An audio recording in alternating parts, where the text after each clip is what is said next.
Hi. How are you doing today, my friend? Welcome back to the Two Wheels Paradise. My name, as usual, is Meshach Samson Minor. I'm an adventure biker. And here we are recording from Limuru with quite a serious discussion, a serious one. Although this is part of the feedback that I'm getting from the previous videos I have done. Thank you so much for those people who have subscribed to the channel, those people who are communicating with me. At least I know I'm talking to some people. Yeah, we started a week ago and now we are at 200 plus subscribers. I'm so happy about it actually. And I just wish you who is watching and have not subscribed can just do so by hitting the buttons down here to get us going. What are we talking about today, Meshach? We are talking about the 8 easiest ways you can die on a motorcycle. 8 easiest ways you can die on a motorcycle. We know these things are dangerous. Dangerous by nature. But life in itself is dangerous. There is nothing in this life that is very safe. Yeah, even eating, not very safe. You can get food poisoning, you can choke and die. Even sleeping, sometimes buildings collapse when you are asleep and people die. So death is death and can come from anywhere. But on motorcycles, this is a special breed of risk. 8 easiest ways you can die on a motorcycle. Let's look at number 1. Riding your motorcycle while drunk. Drunk riding is not only dangerous, it is reckless and also stupid. But we have seen so many people doing it. We have lost so many people, our friends, our relatives, on motorcycles just because someone decided to hit the road while drunk. We cannot talk more about this. It's a personal choice. If you cannot control your drinking, then try and control your riding. Keep the bike, go drink. If you cannot keep the bike, then don't drink. But drinking and riding don't go together. You don't need more explanation beyond that point. They don't go together. That is number 1. Number 2 is riding a motorcycle that is bigger than your skills. Now this is where things start getting personal. You know yourself, and you know how much of skills in motorcycling that you have. You know yourself. Maybe you have been riding for 2 years, 6 months, 5 years, 4 weeks. Maybe you have not even started riding. You're just there thinking about how to start riding. You know yourself. This is a personal issue. But when you get something that you know very well you can't handle, you have already signed your death certificate. Let's look at this. For me, I have been riding for around 11 years now. 11 years.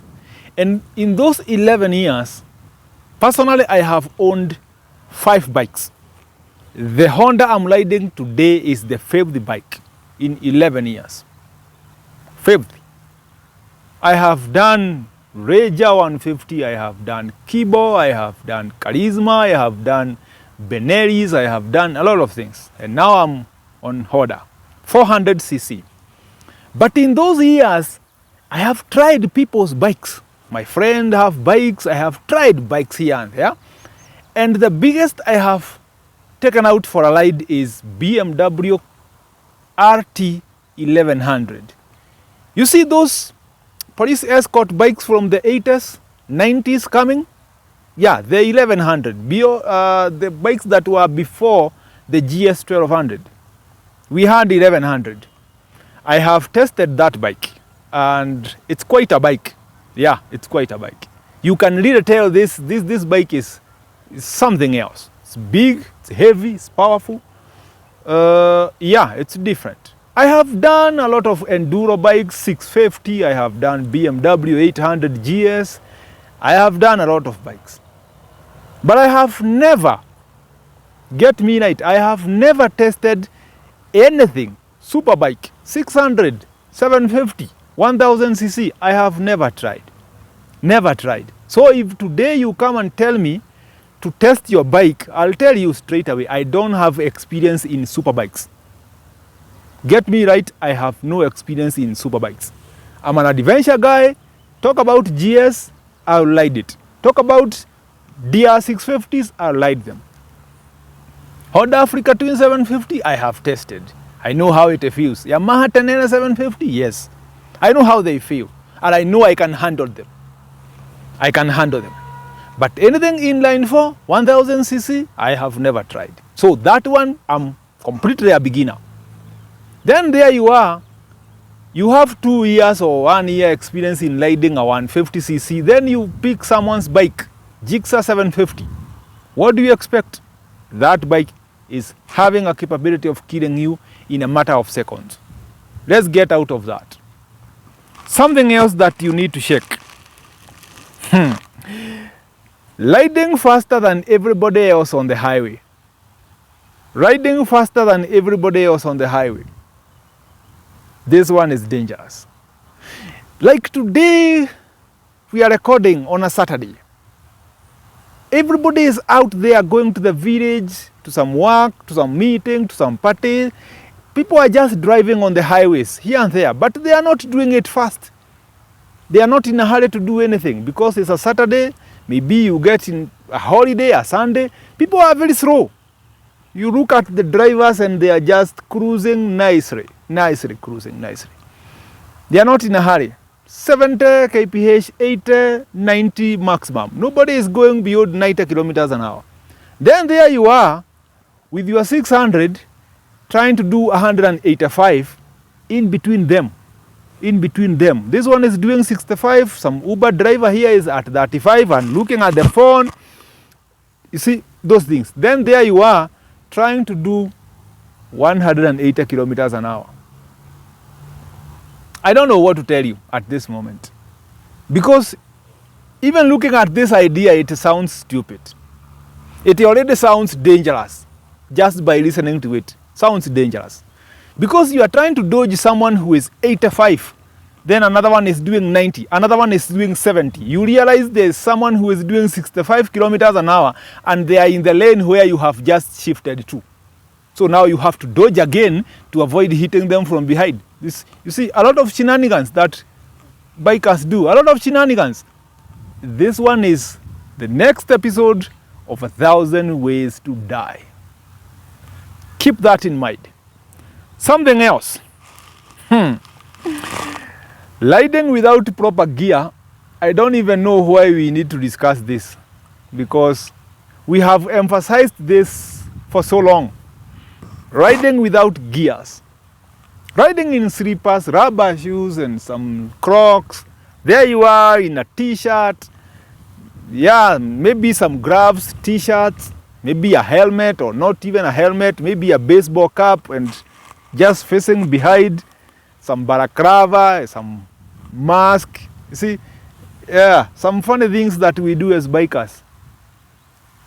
This is the easiest way you can die on a motorcycle. When you don't have proper gear, you don't have to crash. You don't have to get into an accident for you to die. You can die still on your motorcycle while still moving. This way. Some truck drops a rock, a stone. Then another vehicle at high speed steps on that piece of stone, projects that stone straight to your head. You are done. This is something that has happened to me. Yes, it has happened to me. A vehicle drops some rocks, then another one comes and hits them, projects them towards me. It happened to me one day around the river. I was coming from Tanzania. Yeah, I was coming from Tanzania that day. And yeah, I almost went down because of a rock. It hit my head. Lucky enough, I had my helmet on and the visor closed. It hit somewhere up here, just some few millimeters above the visor. That is where the rock hit. If I didn't have a proper helmet, could be dead by now. And it was like 3 years ago. I could be dead by now. Riding gear is not negotiable. that one is not negotiable. Do whatever you want with your life, but if you want to sit on a motorcycle, gear up. Doesn't matter where you're going, to some kinyozi somewhere, you're going to just have some gear. You don't know what is going to happen. Even on the estate roads, you'll hit a corner, then a kid is playing around, then they run in whatever it is, you just crash, and you're going to have some broken bones because of something that is looking petty, but quite painful. Yeah, the other one is ignorance on the highway protocols. You know the highway code in Kenya. You keep left unless overtaking. It's written all over the place. Keep left unless overtaking. Keep left unless overtaking. What does that one tell you? On two-way traffic road, you are supposed to maintain the left. That is your lane. The legal lane where you're supposed to be riding or driving your vehicle is left. But when you're overtaking, you shift from left to right. And that is why the highway code is telling you very clearly, you keep left unless overtaking. So these shenanigans of overtaking from the left, I don't know where you got them from. Where are you going? Overtaking from left. Those overlapping stuff, and I don't know. But unfortunately, this one affects mostly people with small bikes. I don't know why, but it is very, very rare for you to see someone with a 400cc going up, doing some of these things. I don't know the theory behind this, but there is something. I don't know the theory, but there is something. If you find someone going to the left to overtake, not likely when someone is riding a 400cc and above. I don't want to preempt on anything, but there is a theory. And this is something that has killed a lot of Boda Bodas. Boda Boda guys die because of this mistake. You're overtaking a vehicle from left, only to realize this driver was going to the left and they never hit the indicators. Maybe they are on phone. They are on phone. Maybe they don't even have a side mirror on that side. It's broken. Maybe it's folded. They don't care. Maybe they can even see you, but they don't care. Your life doesn't matter to them. You are on the left, you are on the long. Even if you go to court, they will win. Because of that, you just go to hell. Overtaking from left will kill you. You overtake a vehicle from left only to realize there is a vehicle in front that has stopped to give way to someone who is actually going the direction you're going. So someone will come and you're going to T-bone them because you never saw them coming. It's very dangerous, very, very dangerous. Do not overtake from left. You have no business being there. And even if you take someone to court because they hit you deliberately, there is nothing you can do to them. Absolutely nothing. Just go on. Something we call riding fast at night. Very fast at night. Very, very fast at night. Riding very, very fast at night. This one is dangerous, man. You're riding on surface that you're not very sure what there is. Could be there is some diesel that was spilled from some truck, maybe some oil, maybe some pebbles, very small rocks, maybe a piece of plastic that is just being thrown all over by wind, maybe some nylon paper, something that can drift you from wherever you are, put you down, or make you change your lanes abruptly and get hit by another vehicle. I don't know where you're going at night riding so fast. Riding so fast at night? I honestly don't know where you're going. I honestly don't know where you're going. Let us talk about number 7, which is riding at night without proper reflectors.